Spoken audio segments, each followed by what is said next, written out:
All right, let's go ahead and talk Tonys because September 26th, the Tony Awards will honor the 2019-2020 season and the return of live theater. Plus, that night, the American Theater Wing will honor an organization that forced Broadway to take a long, hard look in the mirror. Here's Broadway.com correspondent Charlie Cooper. Founded in 2016 by several Black members of the Broadway community, the Broadway Advocacy Coalition unites artists, legal experts, and community advocates for lasting impact. I sat down with one of the founders, Britton Smith, at the Renaissance Hotel in New York City to talk more about BAC's special Tony Award and so much more.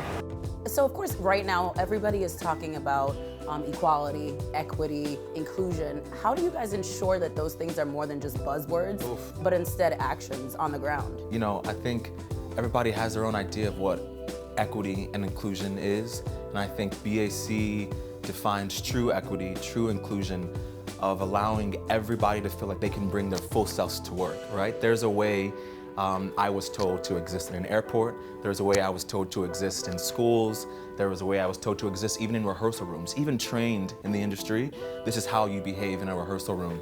And some of those trainings have taken away my inherent Blackness and my inherent way of being in my own culture to fit in the culture that I want to be in and thrive in. So equity and inclusion really starts with everybody being able to show up as your full self and then being treated uniquely as your full self, not as, it's so great to have this person of color on the team. It's like, no. Why is it important? And asking people those hard questions so that they can really honor that person's fullness, you know? So as Broadway returns, can you kind of talk about what are some things you hope just the industry in general does differently?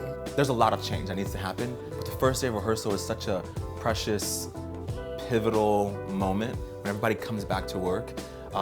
We believe that transparency needs to happen, a full welcome of, yo, we just went through a pandemic. Some of y'all lost things, some of you gained things. The world has evolved. Let's talk about, let's make space for what that evolution is gonna look like. Yeah, have you guys started training or anything like that? And if so, what's that look like? Yeah, one of our trainings is this first day of rehearsal workshop. We call it REP, Reimagining Equitable Productions. And it looks like, you know, welcoming everybody in, having them all name what type of ways are they used to showing up to rehearsal. We love to name in all of our work, what are you used to and what do you want? And then we as BAC like to navigate and facilitate a process of how do we get to point world we want to live in? And how do we involve everybody who has to be a part of that world in the creation of that? So how do we create a space where they can all name their values of how they want to work together? And then how do you link on top of that accountability to, okay, this is how we want to work together. Now, how are we gonna ensure that when we fall out of that, we know how to get back into that? So you guys won a special Tony. Congrats.